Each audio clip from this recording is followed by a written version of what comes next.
Jade Cargill finally speaks. She dropped a few gems in what she said tonight.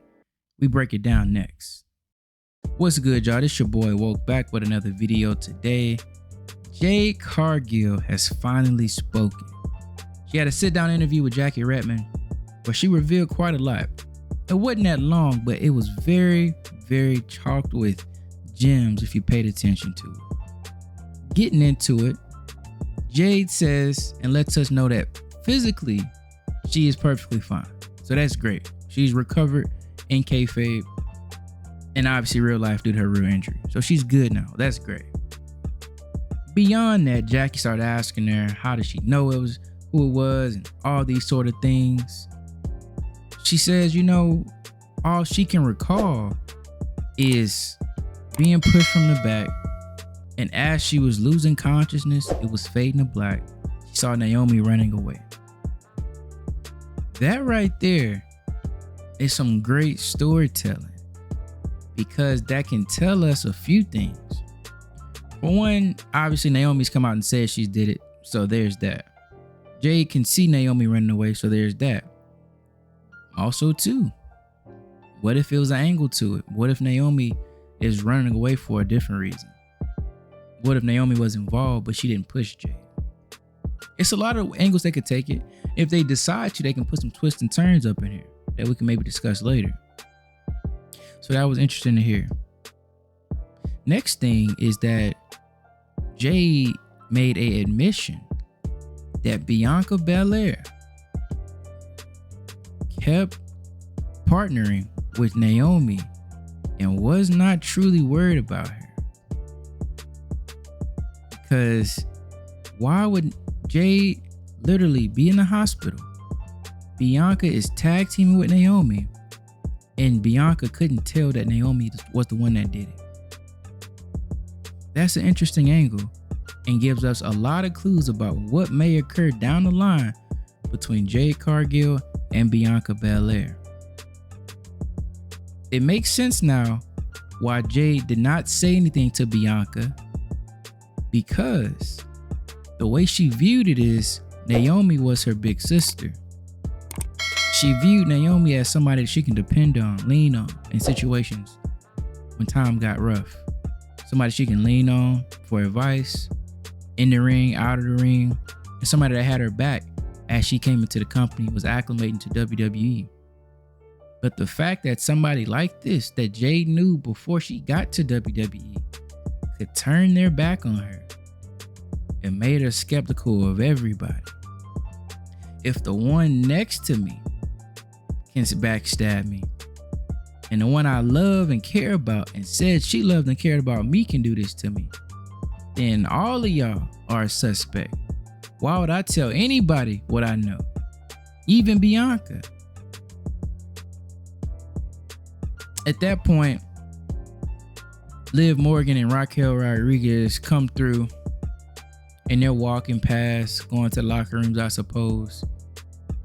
Liv and Raquel start mocking Jade because they feel like, ha ha ha, I told you we didn't do it, and now you want to say something, now you want to speak.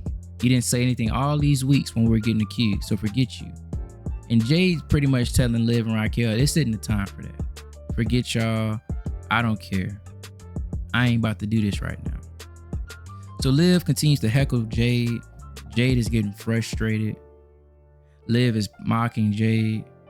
And at that point, Jade says, if I'm such a joke, in essence, what Liv was saying to Jade, how about I whoop your ass next week? So we got a Liv and Jade match next week.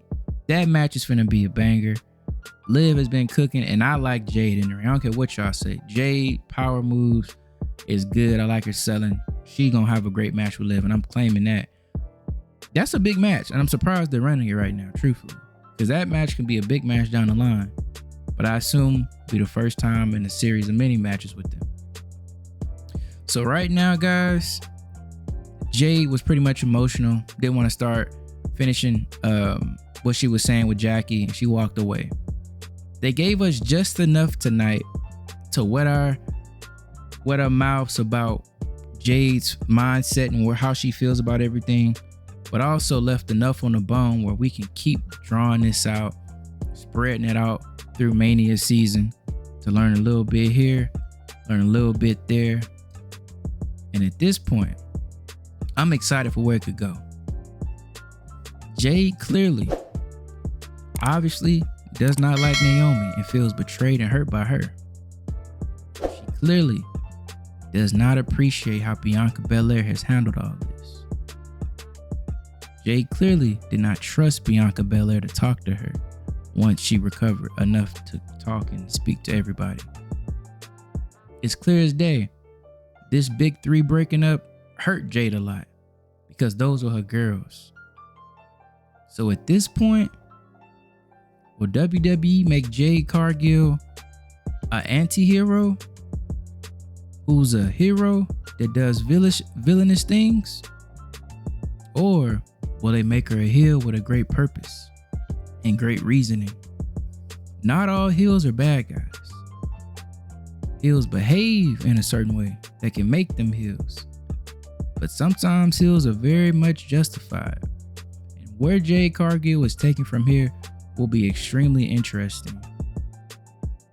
Because one thing is for sure, the things that Naomi has said about Bianca Belair, the things that Jade Cargill now accuses Bianca Belair of doing, it's some merit to it. And I'll explore that more in another video. But right now, guys, the Jade Naomi story is cooking. I think it's going to have a big payoff at WrestleMania. Whether they have a stipulation, I wonder.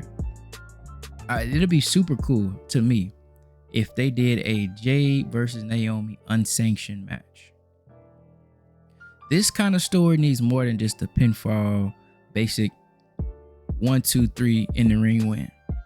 We need something that's ridiculous. We need something that's truly a blood feud that we haven't seen with the women in so long. They can make this match super, super legendary in my opinion, and really put both women in positions that are way better than they are now and push them to superstardom, both of them. I mean, this feud here can kickstart not only women having blood feuds that are not title related, but propelling the division forward in many ways where we can now see people having Mania matches one-on-one without the title being involved. This will be one of the first, if not the first, if this occurs. Then from there, we now have different builds. With Jade, if she beats Naomi at Mania, will Naomi get her get back? Will Naomi create a faction? Will Jade keep having animus with Naomi? How will Bianca factor into all of this? Because Bianca isn't trusted by Naomi or Jade now, does she have to watch her back? It's a lot of things going on right now, and I think the build for it is going to keep getting better. I see people hating for whatever reason. Well, we know the reason, but I see people hating, trying to say, well, how come Jade, if she fell on her back, how come she got scratches on her face? Jade said she got pushed from behind, right?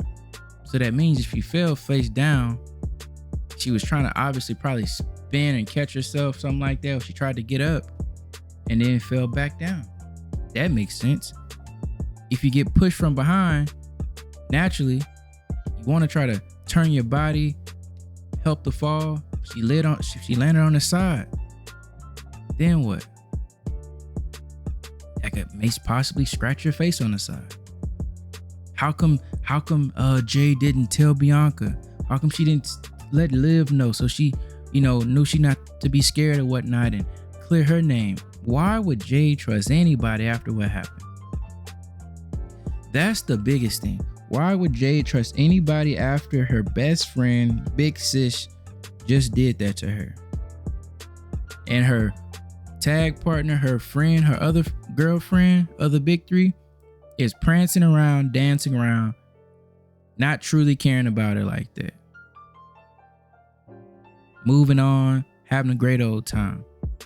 If the person that just tried to kill me is next to you and you're dancing with them with no issue, you haven't suspected anything, how will we not know Jade doesn't think Bianca was in on it? How do we not know that Jade doesn't know if Bianca condoned it? or allowed it to happen. Like Jade said, she was all alone at that point. It was just her by herself. And that's when she knew she had to take matters into her own hand, as she said. So I like the promo. Salute to Jade Cargill for continuing carrying on that mantle. All three of these women. We had Bianca and Naomi last week with the great acting. Jade coming out, beating Naomi. And then this week we had Jade Cargill cooking in a one-on-one, just emotion. Just you could feel it. You could just feel her almost tearing up talking about her love for Naomi. How she felt about Bianca. She said Bianca pretty much turned her back on her. She said Naomi took more from her, not just injuring her physical, but she attacked her character, her being. This was something deep to Jade, and I felt it through the screen, man. So this salute to all three women. This is my favorite storyline going right now, so we're gonna keep covering it. We gotta talk about the Bianca angle. We gotta dive into Naomi's psychology a little bit more, because I think there's more there. But until then, y'all, make sure you like, comment, subscribe. Appreciate all the love and support, y'all. Had a huge week last week. I appreciate this, man. Until next time, we say salute.